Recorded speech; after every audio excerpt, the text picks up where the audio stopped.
कहानी का शीर्षक है भैंस की मौत। एक दार्शनिक अपने एक शिष्य के साथ कहीं से गुजर रहा था। चलते चलते वे एक खेत के पास पहुंचे। खेत अच्छी जगह स्थित था, लेकिन उसकी हालत देखकर लगता था मानो उसका मालिक उस पर जरा भी ध्यान नहीं देता है।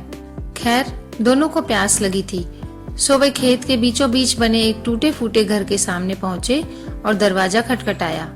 अंदर से एक आदमी निकला। उसके साथ उसकी पत्नी और 3 बच्चे भी थे। सभी फटे पुराने कपड़े पहने हुए थे। दार्शनिक बोला, श्रीमान, क्या हमें पानी मिल सकता है? बड़ी प्यास लगी है। जरूर, आदमी उन्हें पानी का जग थमाते हुए बोला।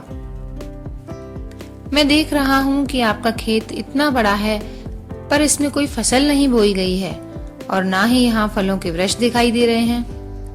तो आखिर आप लोगों का गुजारा कैसे चलता है? दार्शनिक ने प्रश्न किया। जी, हमारे पास एक भैंस है, वो काफी दूध देती है।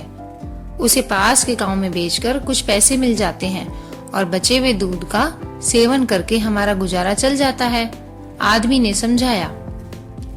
दार्शनिक और शिष्य आगे बढ़ने को हुए, तभी आदमी बोला, शाम काफी हो गई है, आप लोग चाहें तो आज रात यहीं रुक जाएं। दोनों रुकने को तैयार हो गए। आधी रात के करीब जब सभी गहरी नींद में सो रहे थे, तभी दार्शनिक ने शिष्य को उठाया और बोला, चलो हमें अभी यहाँ से चलना है और चलने से पहले हम उस आदमी की भैंस को चट्टान से गिराकर मार डालेंगे। शिष्य को अपने गुरु की बात पर यकीन नहीं हो रहा था, पर वो उनकी बात काट भी नहीं सकता था। दोनों भैंस को मारकर रातों रात गायब हो गए। यह घटना शिष्य के जहन में बैठ गई और करीब 10 साल बाद जब वो एक सफल उद्यमी बन गया, तो उसने सोचा, क्यों न अपनी गलती का पश्चाताप करने के लिए एक बार फिर उसी आदमी से मिला जाए और उसकी आर्थिक मदद की जाए।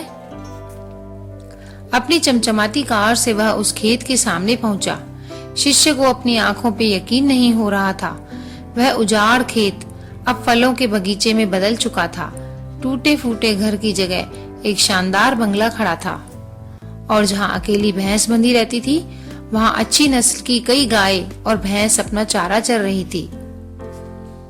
शिष्य ने सोचा कि शायद भैंस के मरने के बाद वो परिवार सब बेच बाच कर कहीं चला गया और वापस लौटने के लिए वो अपनी कार स्टार्ट करने लगा और तभी उसे वो 10 साल पहले वाला आदमी दिखा।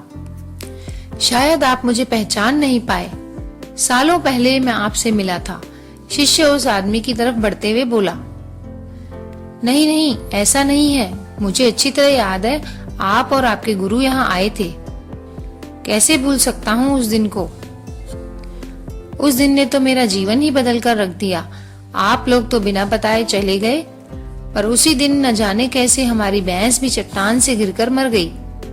कुछ दिन तो समझ ही नहीं आया कि क्या करें, पर जीने के लिए कुछ तो करना ही था, सो लकड़ियां काट कर बेचने लगा। उससे कुछ पैसे हुए तो खेत में बुआई कर दी। सौभाग्य से फसल अच्छी निकल आई। बेचने पर जो पैसे मिले उससे फलों के बगीचे लगवा दिए और वह काम अच्छा चल पड़ा और इस समय मैं आसपास के 1000 गांव में सबसे बड़ा फल व्यापारी हूँ। सचमुच ये सब कुछ न होता अगर उस भैंस की मौत न हुई होती। लेकिन यही काम आप पहले भी कर सकते थे? शिष्य ने आश्चर्य से पूछा। आदमी बोला, बिल्कुल कर सकता था, पर तब जिंदगी बिना उतनी मेहनत के आराम से चल रही थी। कभी लगा ही नहीं कि मेरे अंदर इतना कुछ करने की क्षमता है, सो कोशिश ही नहीं की। पर जब भैंस मर गई तब हाथ पांव मारने पड़े और मुझ जैसा गरीब बेहाल इंसान भी इस मुकाम तक पहुंच पाया। आज शिष्य अपने गुरु के उस निर्देश का असली मतलब समझ चुका था और बिना किसी पश्चाताप के वापस लौट पा रहा था। शिक्षा। कई बार हम परिस्थितियों के इतने आदी हो जाते हैं कि बस उसी में जीवन जीना सीख लेते हैं, फिर चाहे वो परिस्थितियां बुरी ही क्यों न हो। हम अपनी जॉब से नफरत करते हैं, पर फिर भी उसे पकड़े पकड़े जिंदगी बिता देते हैं।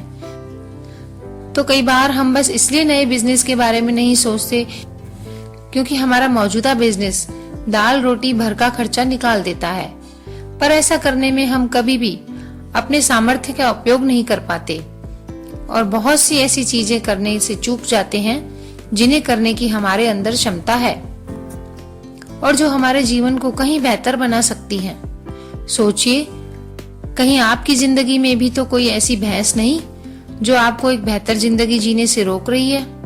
कहीं ऐसा तो नहीं कि आपको लग रहा है कि आपने उस भैंस को बांध कर रखा है, जबकि असलियत में उस भैंस ने आपको बांध कर रखा है।